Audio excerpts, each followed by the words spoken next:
कहानी है एक बाल्टी पानी की। एक नगर में एक राजा रहते थे और उनकी गरीब प्रजा।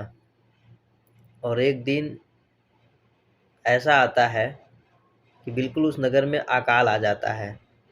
राजा बिल्कुल परेशान, खाने का एक दाना भी नहीं बचा उनके घर में, उनके राज्य में, उनके नगर में। जीव जंतु, पशु पक्षी सब भूख प्यास से मरने लगे, व्याकुल होने लगे। यहाँ तक कि जो हजारों वर्ष पुराने पेड़ पौधे थे वो भी सूख के गिरने लगे। राजा साहब देखते देखते, सोचते सोचते उस गांव के सभी व्यक्ति को एक पेड़ के नीचे इकट्ठा होने के लिए आमंत्रित करते हैं और सभी गरीब व्यक्ति वहां इकट्ठा होते हैं। और इकट्ठा होकर के राजा बोलते हैं कि अब अंतिम समय आ गया है, बिना खाए प्राण को त्याग देना। अगर तुम लोगों के पास कुछ है तो अपने नगर के राजा को प्रदान करो। वो गरीब व्यक्ति बोलते हैं, राजा साहब, आपके राजकोष में जितनी भी धन जमा हुई है,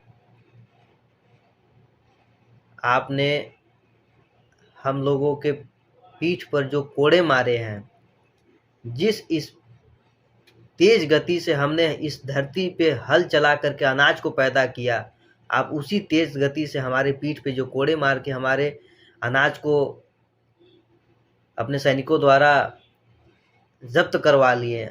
आज एक ऐसा अकाल आया कि आपके पास एक दाने भी नहीं बचे और हम आपसे एक विनती करते हैं कि एक बाल्टी पानी मंगा दिया जाए।